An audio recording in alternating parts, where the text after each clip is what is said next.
तो हम लिखनी है ना बहुत बहुत बात भी कहले बोलो जीत हमारा कुछ ना कहल रहा ना ना कहलो कहले रहल लगरो सारा कम खत्म ना हो कलर ला है जान से कहले हम कुछ बोलो कहलो ना कहले हैं छोरी कोनो सरवा कहले होके ना कहले हैं अजीत ऐसे कि भैया कहले हम कुंवर जी के कुछ ना कहले उनका बात के जवाब दिले मजा यही दू जना में बराई हां दूल्हा क्या हो गया बहु देखो कितना बिजी बैठे हुए तो अपना फेर में निकलो ना जाके देखो कहूं लहरी जी हुई हैं देखो लहरिया केने बा अब दुल्हा राजा के वो गीत गाओ जे कहां बानी दुल्हा राजा राजू बाबा सम्मानित कोई देल बनी ना ना ना गीत में वहां गावे पड़े अभिषेक बाबा तो राजू बाबा के ले आई दुल्हा का पापा जी चाचा जी बड़का पापा ये शुभकामना की कुंवर जी कहतर के आज आशीर्वादी गीत ना गाओ चाहे काहे तिलकवा चढ़ला तो लोग आशीर्वाद ना दिहल वहां के प्रणाम कइलो माने आज आशीर्वादी गीत ना गाओ जरा सरापो जला जतने बुढ़ाता रहे उतने सेक्सी हो जाता रहे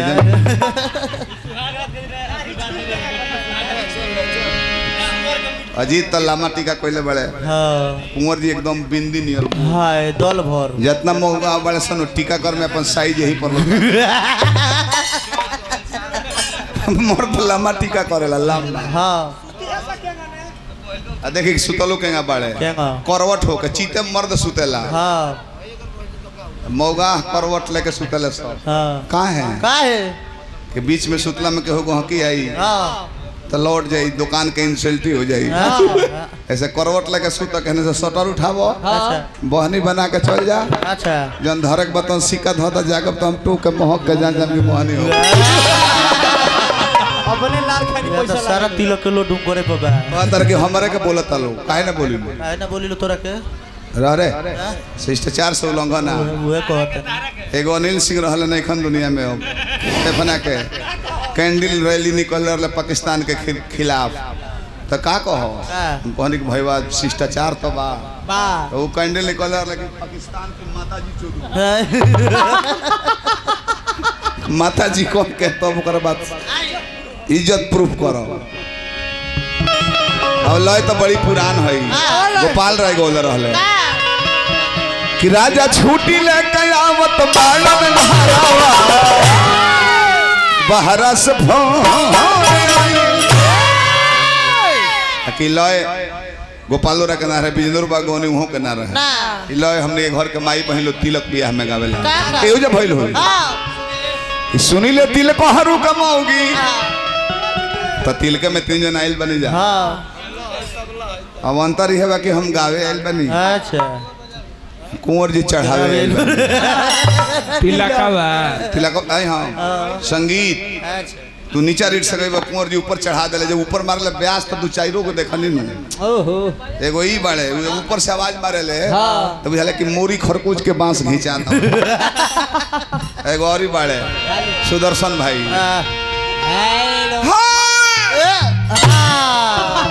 काल चढ़ल मोरी पटक दी है बुझाला कि केहू हंस देले बा अब माइक कैसे चेक करले हमें हेलो हेलो हेलो आलो आलो थोड़ा रिटर्निंग बढ़ाई आलो हे तेरी ब्यास के कितना खुश बा कोई दिन है हो बेंजी वाला उनका मैं रहल है हां 10 महीना रात भर हैरान हंस के रीड के ने बा बोलता रहता तब उस समय के दोस्त बा अरे मारो एकरा के हो औरत लोग बोले हुई सुनीले कुंवर का मौगी 3 रंग का साड़ी पहने अब तो लाल का पियर का हरिहर का हाय सिया राम से ब्यास न हो ब्राह्मण के द्वार पर कुंवर जी तर से पूछा जाओ कि काहे ललका पियर का हरिहर का कहे लल काहे ना पियर का बुलू का हरिहर का कहे लोग न कहे लल काहे कहे लल ललका पियर का हरिहर का तीनों प्रमाणित चीज हो आ तीनों दुर्गा जी के अवतार पर लागू बा अंतिम में गरीबो करिलो हाय सिया राम से भज कह दिलो तो जब सिया राम के नाम लास्ट में कहा गई तो सब निम्न हो गई ललको हाँ पियर को हाँ हरिहर को हाँ तीनों शुभ के लक्षण हो हाँ ललका पियर का कुंवर जी जाना थोकबो हाँ। हरिहर का कहाँ का शुभ हो हाँ तारा दिमागदानी से ऊपर का बात भाई हाँ, तारा समझदानी दिमागदानी अच्छा अगवा गावेला लो कि सुनी ले तिलक हरू कमाऊगी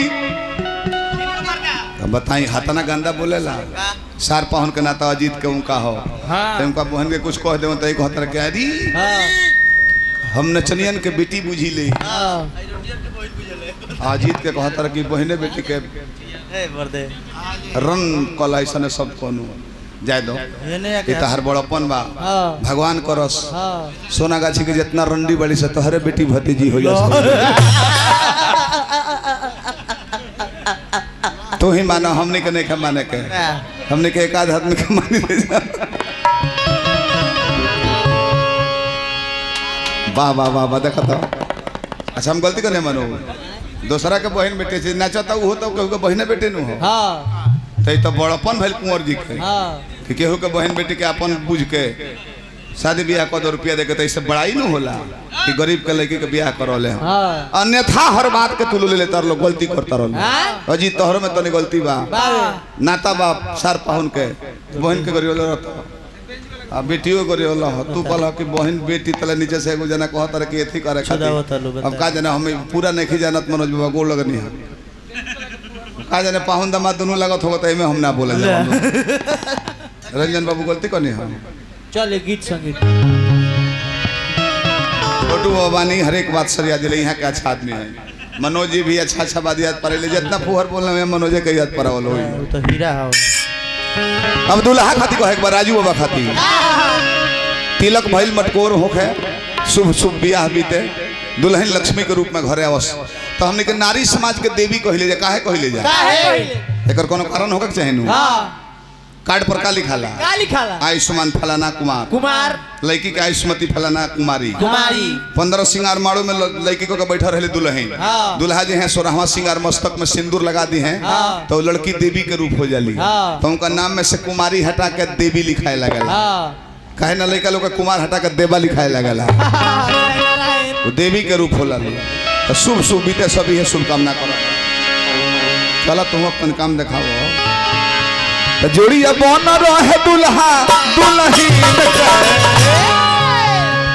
जोड़िया बन रहे दुल्हा दुल्हीन के समधि समधीन के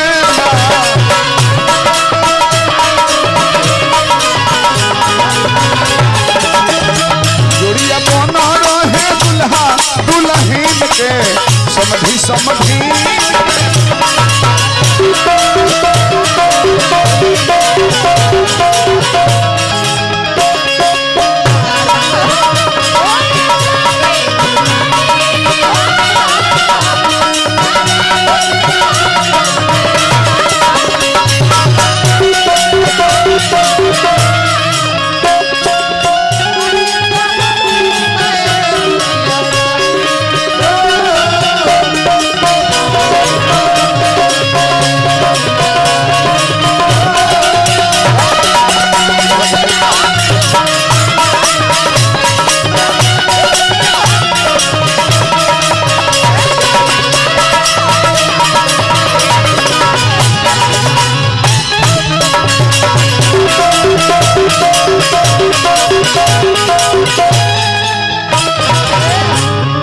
आज के दूल्हे राजा बने राजू बाबा 500 रुपये हमारा के दल बनी उपेंद्र जी बने नहीं अब सिख बा के शिष्य बन रहा भोला दानी बना रही पद प्रतिष्ठा में 4 चांद लगा रहा है ये तिलक कौना गांव से आइल बा गांव से डुमरी से डुमरी मझोलिया दरौली के लगे मझोलिया से मझोलिया आज जनकपुर धाम बनल बा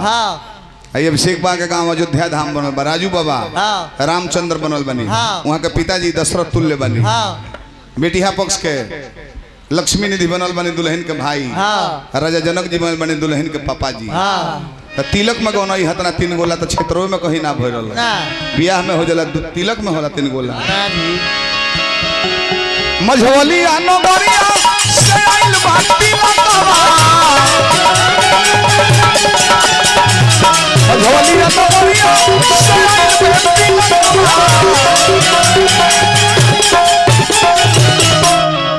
तिल कोहरो लोग ऑयल का खा पी के अच्छा देखले बानी मनोज भाई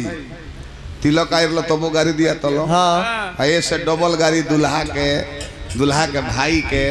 दुल्हा के पीतो जी के बुढ़िया लोग गोरिया कहिया बारात जाई तहिया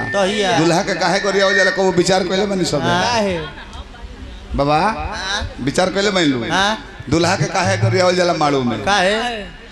केहू ने के विचार कइले हम विचार कइले बानी रानी दुल्हा के दम भर गरिया हो जाला काहे खाती गाड़ी दे के संतोष कइल जाला काहे लो मझोलिया नो गरिया से आइल बेटी लतावा होता तीन मोला जुटल सगरई लतावा दुल्हन लक्ष्मी के रूप में आई हैं दुआर गाय के गोबर से लिपाई दौरा में देख पड़ी दिन खुशी कभी तो अंगूरी पर गिन के दिन खुशी कभी तो अंगूरी पर गिन के दुल्हा दुल्हन के दिन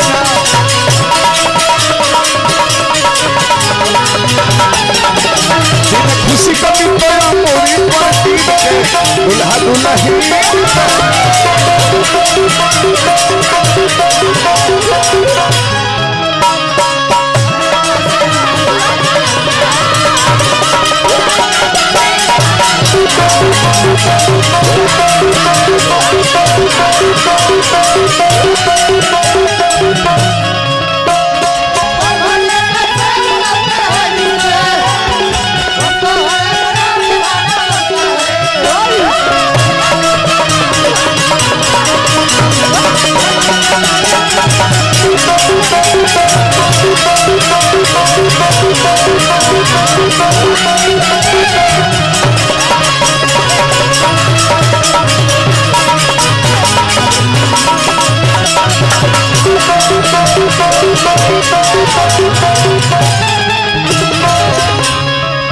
आय दुल्हा के कतना संगतिया लो जुटल हो मामा फूफा मौसा पाहुन सार सब जुटल हो में चिन्हाई कब जब लौकब लो तो राजू बाबा गलती ना नु तो दुल्हा के जुटल मारे कतना संगतिया दुल्हा के जुटल मारे कतना संगतिया मामा फूफा मौसा दया देहरी मोतिया मामा फूफा मौसा दया देहरी मोतिया धन हो समय जात देर ना लगेला भगवान शुभकामना करी हाथना लगन में आई तब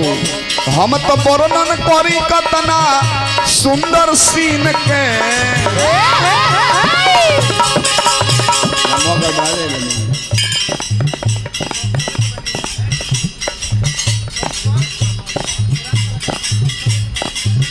अच्छा बक्सर जिला के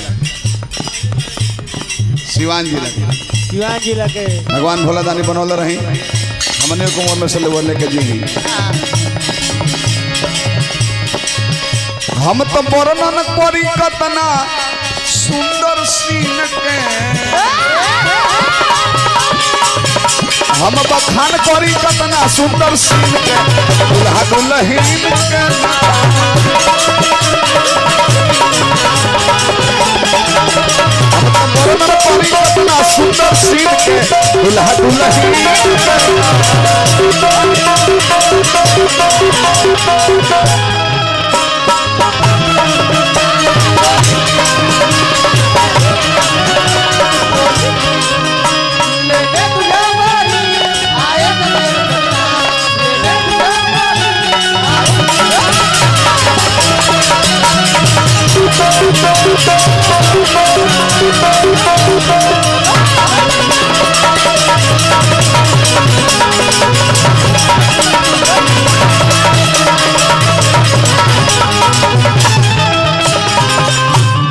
परिवार का तो कहाई के नहीं खे।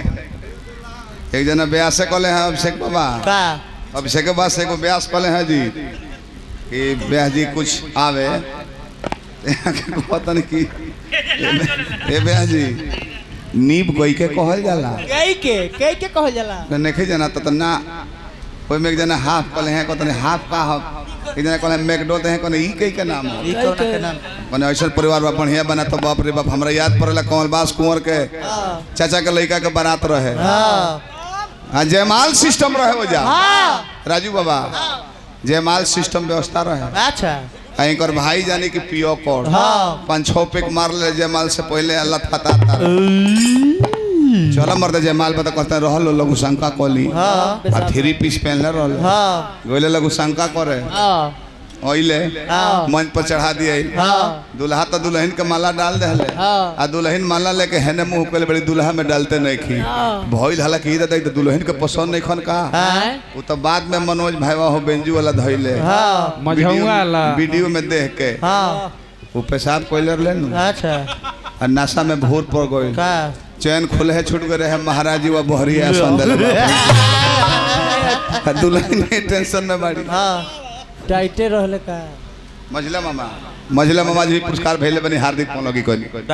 अब दुल्हन टेंशन में बड़ी माला लगे कि माला बा एगो आ गर्दन दूदू गो लौकत हवे केकरा के सम्मान दी केकरा अपमान करिए काम दोनों जना से परे वाला बा के रहे इनको रोजान जाए कि भौजाई गर्दन में माला डाल के अच्छा एने से लमड़ा के कलश के लो तू गर्दन में ठेकाई अभी ये शुभकामना करब कि साल भर में हो खुश दुल्हन के एगो साल भर में हो खुश दुल्हन के एगो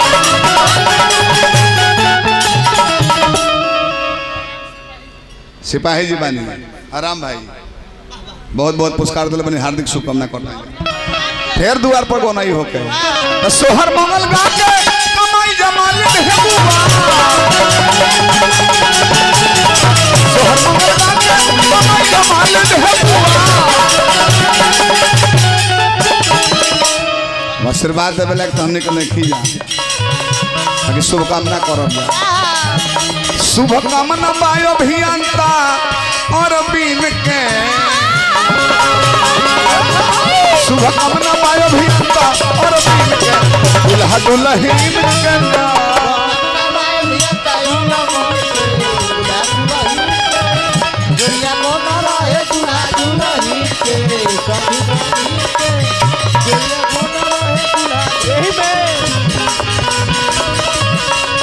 घाट छा गई है बहारिया गई सीताराम बोला राधे राधे श्याम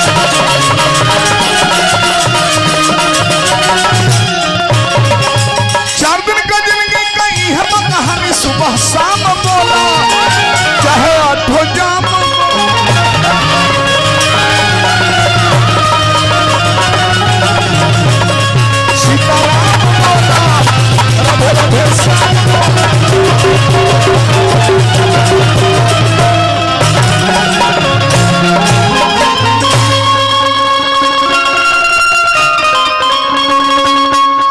अभिषेक सिंह के बड़का मामा बाबा नहीं तो अभिषेक बाबा के मामा बहन तो हमनियों को मामे बहन बाबा के गोड़ लगनी है जा। अब माइक धरे के बा रानी के अजीत तहरा गावे के बा कुछ तरह का मौका दिया कि कुछ बोल लो न तो लाड़ चट के जाए पड़ी करे के वो ने था ले है ऐसा ना चाहत लो गलत सब ये कुछ कहले हैं तबे कुंवर जी रो जवाब देवे के मौका मिला तर वो 100 देगा के बढ़ जेती तो इनका के हम दोष ना देव और वो के दोष ना देव वो भरपूर प्रयास कोई नहीं हो आ देखी रौरी पुरान आदत हो सब ब्याह सागा में बैठल रह दरिए पर पछा में घूम गेल बनी एकर माने पब्लिक सरवा कुछ उम्मीद रखले बनी कि हमें मैं घूमल बनी एको दुगो गहकी तो लगे है नु कोनो बात नहीं चली लय में चली लय रंगीन कपड़ा पहन ले उजर पहन के आइल बनी रहता गया से लौटल बनी लोग तिलक भी हमें रंगीन पहन के आवल जाला भाई कोनो बात ना कि रब ने बनाया तुझे मेरे लिए मुझे तेरे लिए तीन जगह कह दहले रोब हमने के एक बना के दो टुकड़े किए एक बना के दो टुकड़े किए हम बलवान ना हैं हमरो दोनों आदमी के ऊपर रह के बलवान बनल बानी एनर्जी रोबे सब हमरा के दी एही लाइन में कहे कह गाला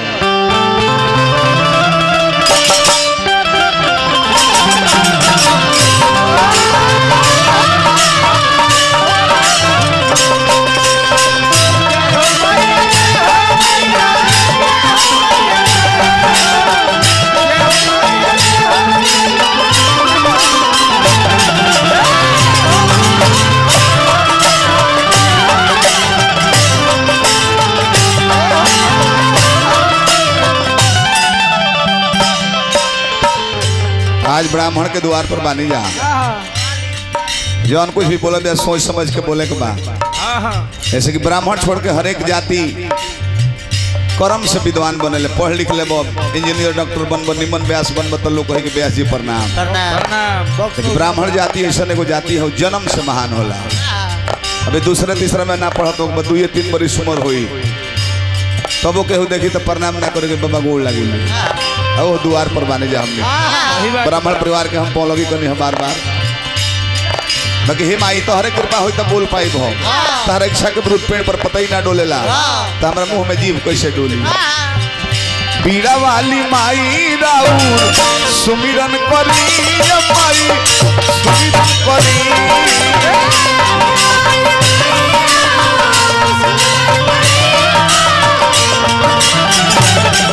सरदा जी माई राउर सुमिरन करी माई सुमिरन करी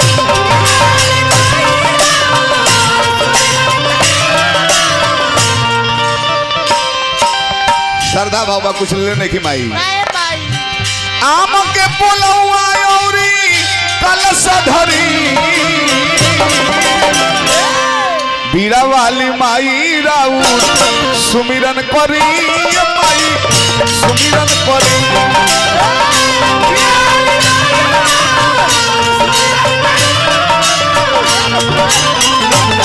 सरदा जी माई राउर सुमिरन करी माई सुमिरन करी भोला दानी बनो रही नन्हे भैया भी बनो रही हार्दिक शुभकामना बा और बींद का पूजन पूजा करेले बाबा विजेंद्र जी गोसाई तब हे गणपति महाराज आज तनिया के लाज बचाई ए बाबा लड्डुए भोग